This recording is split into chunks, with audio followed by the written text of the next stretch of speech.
नमस्कार विद्यार्थी मित्रो.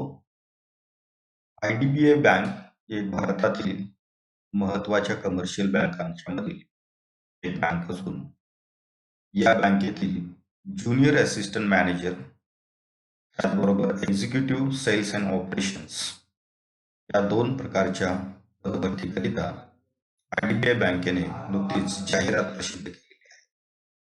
या जाहिरातीनुसार ऑनलाईन अर्ज करण्याची प्रक्रिया सध्या सुरू आहे. आज आपण या आय-डी-बी-आय बँकेतील ज्युनियर असिस्टंट मॅनेजर व एक्झिक्युटिव्ह या पदाच्या पदभरतीबाबतची प्रोसेस समजून घेणार आहोत. मित्रो, आय-डी-बी-आय बँक ही प्रामुख्याने industrial development bank of India म्हणजेच आय-डी-बी-आय या संस्थेच्या माध्यमातून स्थापन झालेली ही एक प्रायव्हेट सेक्टर बँक आहे. रिझर्व्ह बँक ऑफ इंडियाने 2019 पासून या बँकेला प्रायव्हेट बँकेचा स्टेटस देण्यात आलेला असून त्यानुसार सध्या या बँकेची कार्यवाही सुरू आहे. 2019 मध्ये आय-डी-बी-आय बँकेचे 51% शेअर्स हे LICने खरेदी केलेले असून लाईफ इन्शुरन्स कॉर्पोरेशन ऑफ इंडियाचं होल्डिंग या बँकेवरती आहे. ज्युनियर असिस्टंट मॅनेजर त्याचबरोबर एक्झिक्युटिव्ह सेल्स अँड ऑपरेशन या दोन पदांच्या करिता जी भरती परीक्षा घेतली जाणार आहे त्यासाठी ज्युनियर असिस्टंट मॅनेजर करिताची 800 पदं आहेत.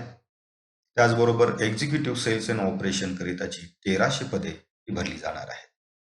त्यामध्ये कॅटेगरी वाईज जर रिझर्वेशन जर आपण त्या ठिकाणी पाहिलं तर ज्युनियर असिस्टंट मॅनेजर करिता जनरल कॅटेगरी करिता 324 पदं आहेत, SC करिता 120, ST करिता 60, OBC करिता 216 आणि EWS करिता 80 पदे ही रिझर्व्ह आहेत. एक्झिक्युटिव्ह सेल्स अँड ऑपरेशनच्या बाबतीमध्ये अनरिझर्व्ह कॅटेगरीमध्ये 558, SC करिता 200, ST करिता 86, त्याचबरोबर OBC करिता 326 पदं आहेत आणि EWS कॅटेगरी करिता 130 पदे ही रिझर्व्ह आहेत. या वेगवेगळ्या प्रवर्गामधून या पदांची भरती केली जाणार आहे. तर या पदासाठीची पात्रता आणि त्या संबंधीचा एज लिमिट या दोन महत्त्वाच्या बाबी जर आपण पाहिल्या तर ज्युनियर असिस्टंट मॅनेजर करिता कोणत्याही शाखेचा पदवीधर उमेदवार हा त्या ठिकाणी अर्ज करू शकतो. मात्र त्याला आपल्या पदवी परीक्षेसाठी जनरल कॅटेगरीमधील कॅन्डिडेट असेल तर त्याला किमान 60% मार्क्स असणं आवश्यक आहे आणि जर त्या ठिकाणी तो SC ST physically disabled candidate असेल तर किमान 55% मार्क्स असणं आवश्यक आहे. मात्र OBC आणि जनरल कॅटेगरीकरिता किमान 60% मार्क्स असणं आवश्यक आहे. एक्झिक्युटिव्ह सेल्स अँड ऑपरेशन करिता कोणत्याही शाखेचा पदवीधर उमेदवार हा अर्ज करू शकतो. त्यासाठी कोणत्याही प्रकारची मार्कांची अट ही ठेवण्यात आलेली नाही. एज लिमिट हे दोन्ही पदांच्या साठी समान आहे. किमान 20 आणि कमाल 25 वर्ष हे त्या ठिकाणी वयाची अट 1 नोव्हेंबर 2023 रोजी गृहीत धरली जाईल. तथापि SC ST OBC physically disabled याच्यासाठी जे शासकीय एज रिलॅक्सेशन आहे ते या पदांच्यासाठी देखील लागू राहील. अर्थात एलिजिबिलिटी आणि एजचा जो कट ऑफ डेट जो असेल तो त्या ठिकाणी 1 नोव्हेंबर 2023 हा गृहीत धरला जाईल. म्हणजेच अर्ज करू इच्छिणारा उमेदवार 1 नोव्हेंबर 2023 रोजी या पदासाठी पात्र असणं आवश्यक आहे. जे त्या दिवशी किंवा त्या दिवसापर्यंत त्या ठिकाणी पदवी धारण केलेली असणं हे आवश्यक राहील. या पदांच्या करिता अर्ज करण्याकरिता जनरल आणि OBC करिता 1000 रुपये फी असेल. SC ST आणि फिजिकली डिसेबल्ड कॅन्डिडेट करिता 200 रुपये फी निर्धारित करून देण्यात आलेली आहे. या दोन्ही पदांच्या करिता ऑनलाईन अर्ज करण्यासाठीची अंतिम मुदत ही 6 डिसेंबर 2023 ही राहील. या पदासाठीची जी परीक्षा होणार आहे ती ऑनलाईन परीक्षा ही 30 व 31 डिसेंबर या दिवशी त्या ठिकाणी होणार आहे.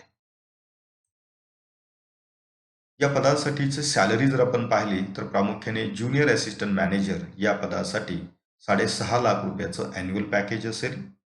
एक्झिक्युटिव्ह सेल्स अँड ऑपरेशन करिता मात्र त्या ठिकाणी अशा प्रकारचं पॅकेज हे 2 वर्षानंतर मिळणार आहे.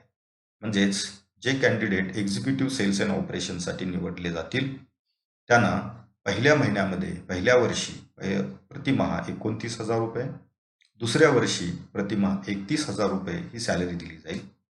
2 वर्षाचा कालावधी पूर्ण केल्यानंतर बँकेच्या प्रशासनामार्फत ज्या कॅन्डिडेटला पुढील प्रमोशनसाठी रेकमेंड केलं जाईल की त्यांना ज्युनियर असिस्टंट मॅनेजर हे केडर त्या ठिकाणी मिळेल आणि त्यांना 6,50,000 रुपयाचं ॲन्युअल पॅकेज हे 2 वर्षानंतर चालू होणार आहे. या पदाकरिताची सिलेक्शन प्रोसिजर जर आपण त्या ठिकाणी पाहिली तर ऑलमोस्ट दोन्ही पदांच्या करिता सिलेक्शन प्रोसिजर ही जवळजवळ समान आहे. मात्र ज्युनियर असिस्टंट मॅनेजर ग्रेड ओ करिता इंटरव्ह्यू असेल, मात्र त्या ठिकाणी एक्झिक्युटिव्ह सेल्स आणि ऑपरेशन करिता इंटरव्ह्यू हा असणार नाही. जे साधारणपणे ज्युनियर असिस्टंट मॅनेजर करिता ऑनलाईन टेस्ट, त्याचबरोबर डॉक्युमेंट व्हेरिफिकेशन, पर्सनल इंटरव्ह्यू आणि त्या ठिकाणी मेडिकल टेस्ट असेल. एक्झिक्युटिव्ह सेल्स अँड ऑपरेशन करिता ऑनलाईन टेस्ट, डॉक्युमेंट व्हेरिफिकेशन आणि डायरेक्ट मेडिकल टेस्ट असेल. म्हणजे त्यासाठी इंटरव्ह्यू हा असणार नाही. जे मॅनेजर करिता इंटरव्ह्यू असेल आणि एक्झिक्युटिव्ह करिता मात्र ऑनलाईन टेस्ट आणि डॉक्युमेंट व्हेरिफिकेशन आणि मेडिकल टेस्ट असेल. अशी साधारणपणे ही सिलेक्शनची प्रोसेस राहील. तर याकरिताची जी एक्झाम घेतली जाईल, ऑनलाईन टेस्ट जी घेतली जाईल, ती दोन्ही पदांच्या करिता एकच असेल. त्यासाठी logical reasoning, data analysis and data interpretation यासाठी 60 मार्क्स असतील. इंग्लिश लँग्वेज करिता 40 मार्क्स असतील. क्वांटिटेटिव्ह ॲप्टिट्यूड करिता 40 मार्क्स निर्धारित करण्यात आलेले आहेत.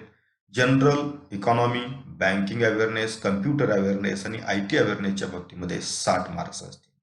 म्हणजे अशी ही त्या ठिकाणी ऑनलाईन टेस्ट होईल. त्यासाठी 2 तासाचा कालावधी राहील. Multiple choice objective type online test राहील. यासाठी इंग्लिश भाषेव्यतिरिक्त ही त्या ठिकाणी इतर जे काही घटक आहेत, इतर सेक्शन आहेत, त्या सेक्शनकरिता हिंदीचा देखील पर्याय हा त्या ठिकाणी उपलब्ध असेल. त्याचबरोबर त्या ठिकाणी IBPSच्या इतर एक्झामिनेशन प्रमाणे जे रॉंग आन्सर्स असतील त्याला 0.25 मार्क्स हे त्या ठिकाणी पेनल्टी म्हणून लेस केले जातील. ही देखील प्रक्रिया या परीक्षेसाठी लागू असेल. मित्रांनो, ज्या विद्यार्थ्यांना, ज्या उमेदवारांना या पदाकरिता अप्लाय करण्याची इच्छा आहे ते या वेबसाईटवरती जाऊन किंवा या ठिकाणी खाली दिलेल्या URL वरती जाऊन डायरेक्ट त्या ठिकाणी ऑनलाईन ॲप्लिकेशन सबमिट करू शकतात. ज्या उमेदवारांना या भरती परीक्षेची तयारी करण्याची इच्छा आहे अशा उमेदवारांच्या करिता Dhananjayrao Gadgil college of commerce Satara या कॉलेजमधील IBPS बँकिंग रिक्रुटमेंट गायडन्स सेंटरद्वारे 11 डिसेंबर 2023 पासून ही त्या ठिकाणी ऑनलाईन बॅच त्या ठिकाणी सुरू केली जाणार आहे. अर्थातच ही बॅच केवळ IDBIच्या परीक्षेसाठी नसून state bank of India, IBPS व इतर बँकिंग आणि वित्तीय संस्थांच्या मधील इथून पुढे येणाऱ्या ज्या काही वेगवेगळ्या भरती परीक्षा आहेत, या भरती परीक्षेसाठीची पूर्वतयारी करण्यासाठी या बॅचेस असतील. ज्या उमेदवारांना या बॅचेससाठी प्रवेश घ्यायचा आहे त्या उमेदवारांनी इथे दिलेल्या वेबसाईटवरती जाऊन ऑनलाईन ॲडमिशनचा फॉर्म सबमिट करायचा आहे आणि याची संबंधित फी भरून आपला प्रवेश हा निश्चित करायचा आहे. आवश्यक माहितीसाठी स्क्रीनवरती दिलेल्या नंबरवरती आपण कॉल करून अधिक माहिती घेऊ शकता. धन्यवाद.